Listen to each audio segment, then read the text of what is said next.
Anytime I do a great big review of an exciting new product, my goal is to have that review be 100% accurate, but not necessarily 100% complete.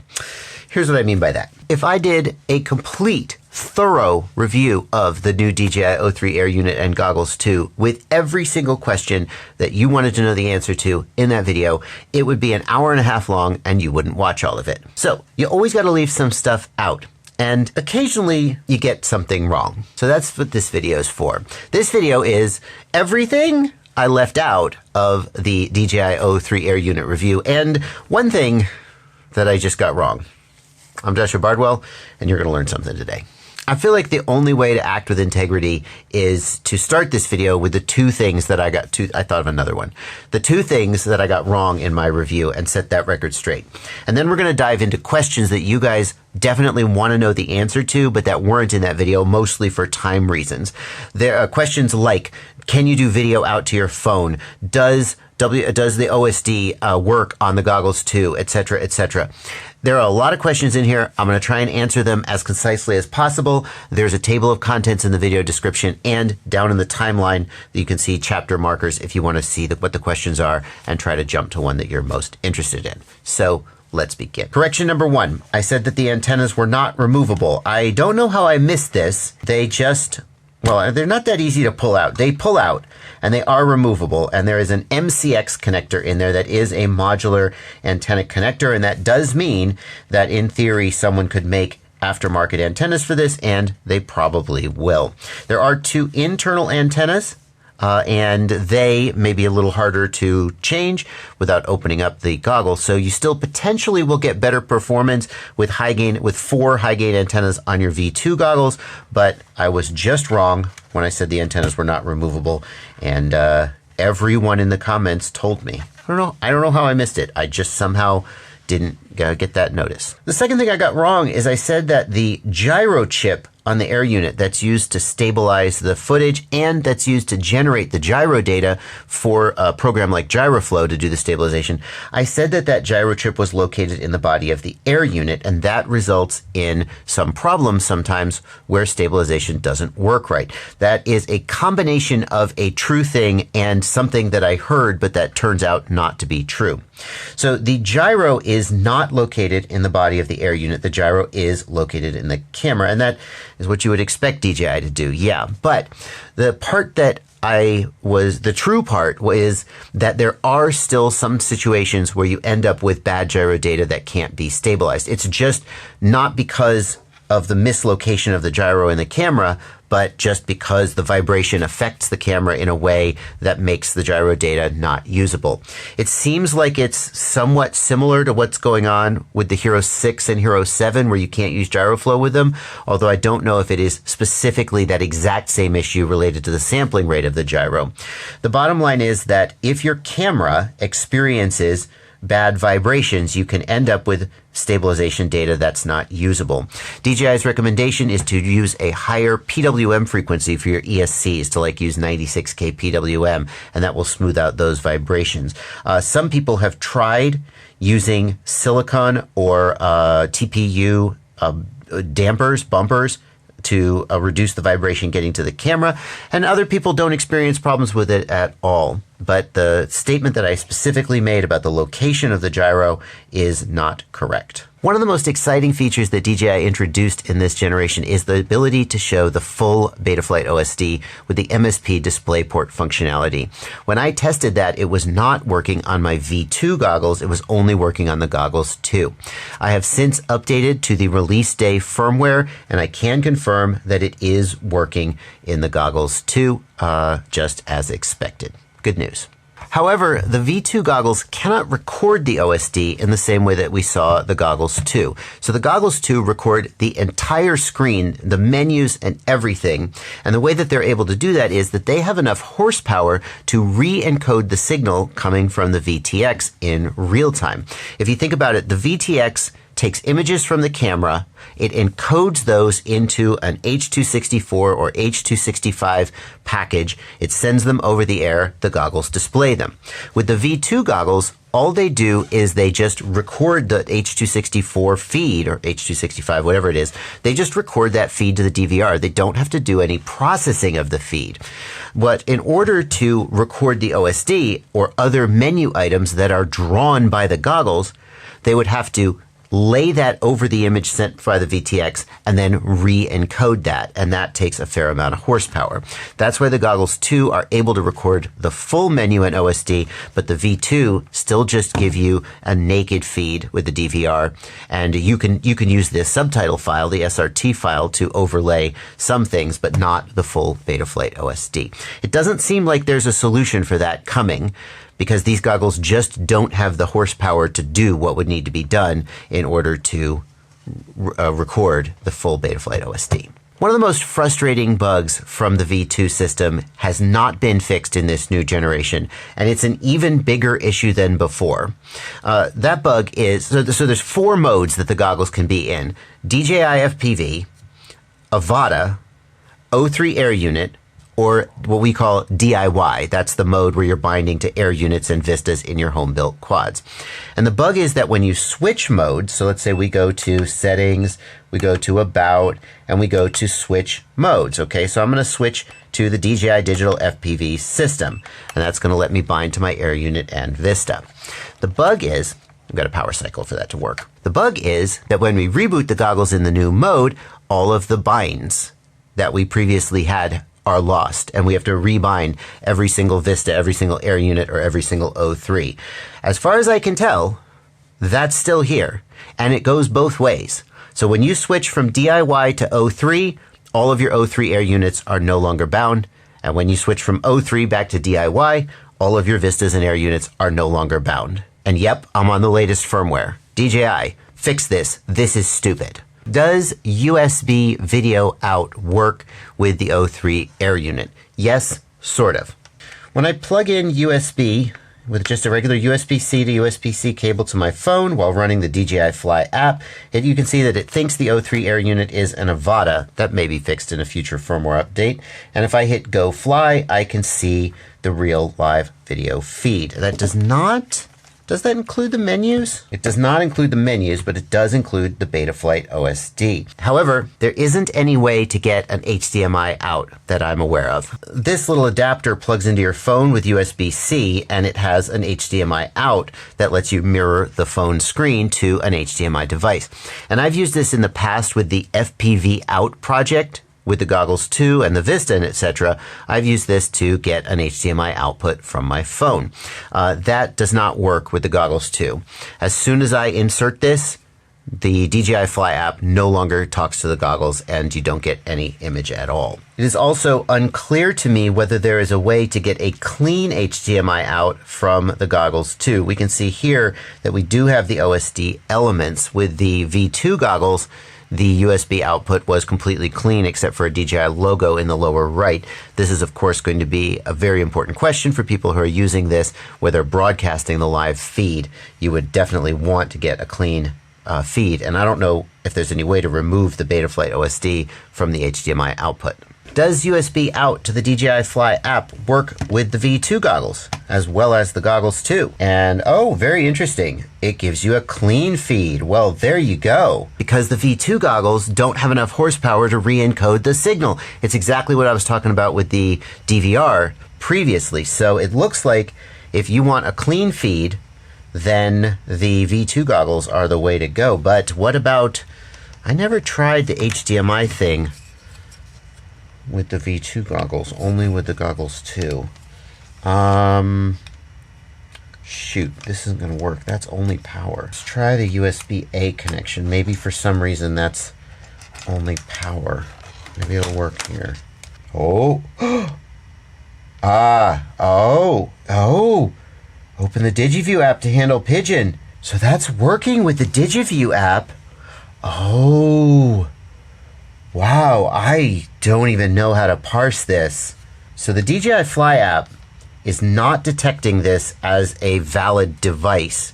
But when I plugged in the Digiview app, which is that open source app that replaces the smart controller, it detected this as a usable device That's interesting. So that is a way you could get HDMI out from the O3 Air Unit. That is currently the only way I can think of without buying a smart controller to get HDMI out from the O3 Air Unit. And the goggles 2 simply can't do it. Let's double check that. Didn't work the last time though. Hang on. Okay, we have a picture. So now we plug in the goggles 2 and we see if the Digiview app works. No, it's not getting it at all. Okay, so for people who want HDMI output, it looks like the V2 goggles are the way to go. The goggles 2 don't talk to the Digiview app, which tells me that they also won't talk to the smart controller, which means that there's no way to get an HDMI feed from the goggles 2. And if you did get an HDMI feed from the goggles 2, it would have the Betaflight OSD on it, which you probably don't want. The V2 goggles give you a clean feed and can be made to do HDMI out either through a little adapter like this or through the DJI smart controller. That's a heck of a discovery. I didn't know that before this very minute. If you've got the O3 Air Unit and you do not live in the United States, then you're going to want to do the FCC unlock hack. And if you live in the United States, then you still don't get access to all of the available channels. There are 7 available channels if you're in 20 megahertz mode, and there are 3 available channels if you're in 40 megahertz mode. But when you get the unit, there's only 1 40 megahertz channel and 3 20 megahertz channels. How do you get the rest of them? The answer is that you need to do the FCC hack. Rather than take his views, I'm going to refer you to Mad's Tech's video where he shows you exactly how to do that. Basically, everybody who gets the O3 Air Unit should do this. If you're in the United States, you will get the full output power of the unit without doing this, but you will not have access to all of the channels. If you're outside the United States, basically, you will only get 25 milliwatts output power. And then every single one of you is going to break the law by doing this hack and getting the full output power, and no one's ever going to care. Let's just be realistic about this. The 25 milliwatt output is just completely insufficient. This is how to work around it. Link in the video description below. Thank you to Mad's Tech for documenting this. I'm just going through the questions on my release video, trying to find any questions that I haven't answered here. Do they have any inputs? They do not. The goggles 2 have no inputs for analog, HD0, HDMI, nothing. They do have the ability to receive like a DLNA video stream, so you can stream to them over Wi-Fi from your phone. And I suppose theoretically you could stream to them over Wi-Fi from any device, but also it probably won't surprise you to learn that Wi-Fi streaming doesn't really have the latency and quality necessary for something like real-time FPV flying. So that's only usable for like using them as a display to watch a movie. It's not really usable for real-time stuff. No inputs at all. A lot of people asked about the fit of the goggles and their sweet spot. In other words, where you have to get the goggles placed in front of your eyes to make the screens completely sharp. I do agree that the goggles 2 have a smaller sweet spot than the V2 goggles. The V2 goggles are more flexible in where you can have them and still have the whole screen be sharp. I noticed that I had a little bit of trouble getting the screens to be completely sharp, top to bottom, left to right, but especially because I have such a crazy glasses prescription, I didn't assume that that experience was going to be universal. I was able to make it work. I didn't end up in situations where I felt that I couldn't see the information that I needed to see to fly, but if I was not able to place the goggles exactly where I wanted them on my face, or if I was just more sort of picky about that sort of thing, then that might have been an issue for me. Some people have also pointed out that the field of view on the goggles 2 is smaller than the field of view on the V2 goggles. That may be true. Like, I think that may be true, but I personally always ran the V2 goggles at about 80% screen size anyway, because I found its field of view to be just way too much. If you run your V2 goggles at 100%, you may find that the goggles 2 are a little smaller than you like in terms of the size of the screen that you see inside the goggles. I thought it was just about perfect, and maybe even a little bit on the large size. I didn't think it was an issue. As far as fogging goes, I didn't experience this, but it's winter here, so there wasn't wasn't really any issue with going from a cold environment to a warm environment. Many people have questioned whether these have any kind of fogging, like a fan that blows on the lenses. They do not.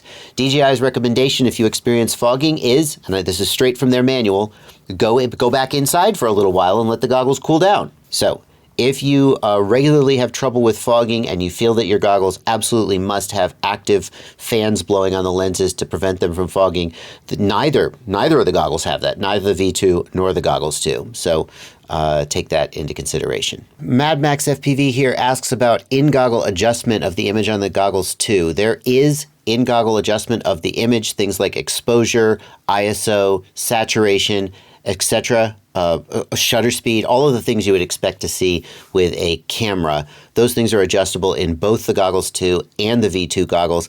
The changes that you make do show up in both the recorded footage and the goggles. A lot of people are worried about the potential to have remote ID in this system. First of all, what would that even mean? Okay? I think what you're worried about is you're going to get into a situation where DJI won't let you fly unless you jump through some hoop. That's not how remote ID works.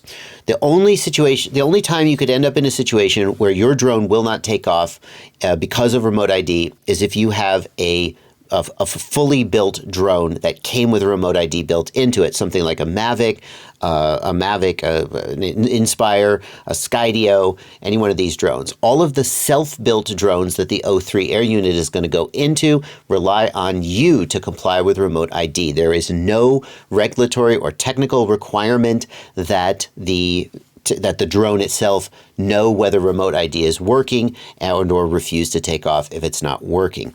Despite that, some people may think, yeah, but maybe DJI would do something sneaky. They haven't, though. In order for this to have remote ID functionality in it, it would need a GPS. Madstech has done a teardown of the O3 Air Unit. It doesn't have a GPS receiver in it. Therefore, it cannot do remote ID in any way. And furthermore, I'm just going to throw this out there. What if DJI did build remote ID into the O3 Air Unit? That would be amazing, because the big problem with remote ID is, number one, privacy and security. Okay, set that aside. That's real and that's not going to go away. But another concern is the cost and the weight and the complexity of integrating the remote ID unit into the quad. So for a lot of people, if there was a device that was going to be on my drone anyway and it had remote ID built in, that would be a win. It would save me money, it would save me cost.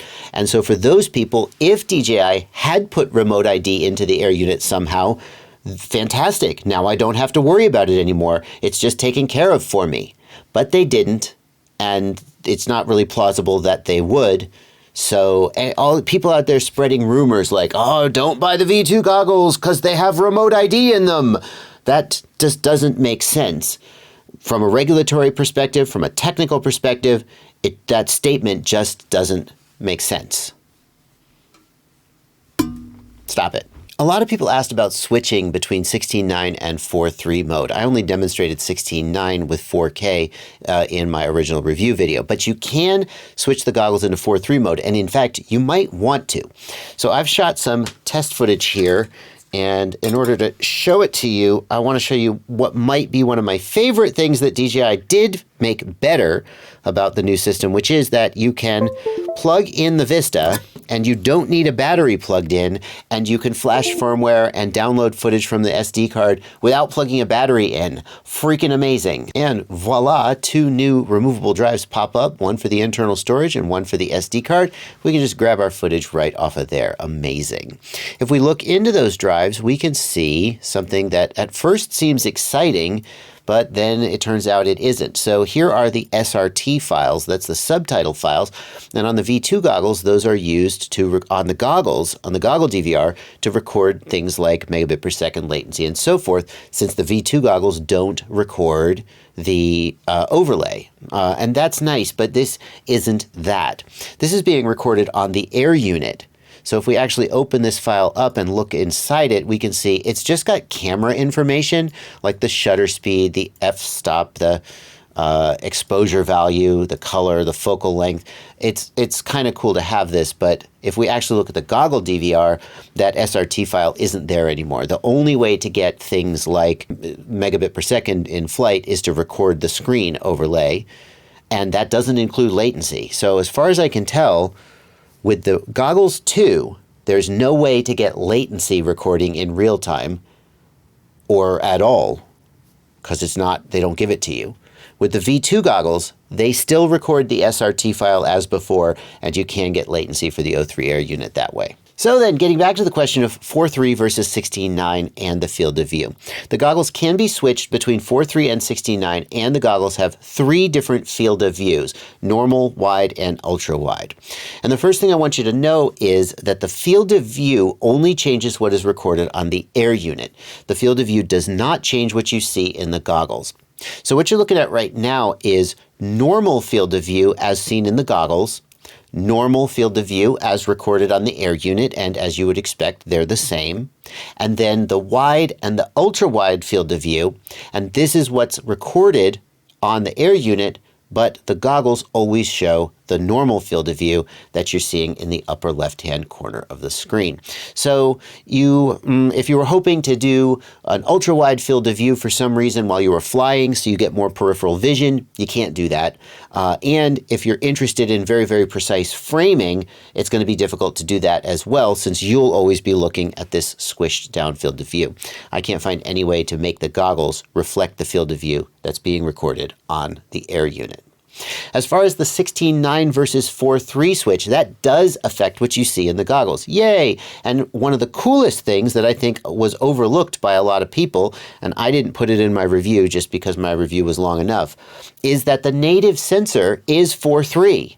And what that means is that when you switch to 4.3 mode, you get additional vertical field of view. You can literally see more stuff that's around you. And unless you are very concerned with shooting in 16.9 and framing very accurately, a lot of FPV pilots who want to see as much as they can see are going to switch to 4.3 for that additional vertical field of view. However, keep in mind, you can only switch to 4.3 when at 2.7K or lower resolution. So if you need to record 4K resolution on board the Air unit, then you will have to be at 16.9 in your goggles. But otherwise, you're going to switch to 4.3. You're going to record 2.7K. That's fine. Maybe you're not even recording on the Air unit because you're just doing flippy flops. I don't know. And as long as you're okay with that, then that 4.3 is going to give you additional vertical field of view. That's going to be good for your ability to see what's around you and good for stabilization in post using a program like GyroFlow. That additional vertical field of view gives the stabilization program more footage to work with. Very, very cool. Now, there's one more thing that I left out of this video that I wanted to put in a whole separate video all of its own, and that is how to bind your Air unit to your goggles. And if you think that's super simple, well, maybe it worked for you right out of the box. But a lot of people are having trouble jumping through the hoops necessary to get your goggles and your Air unit on the right firmware to make them compatible. Your V2 goggles especially can't just bind to an O3 Air unit without a firmware update, and the way you update the firmware is not what you might think. I made a whole separate video about this, and I'm going to put a card on screen showing you that if you want to go check that out. I'll also put a link down in the video description if the platform you're watching doesn't show cards for some reason. In addition to that, I'll put a card linking to my full O3 Air Unit review if you somehow missed it and you're not sure whether it's for you. Give it a watch. See you there.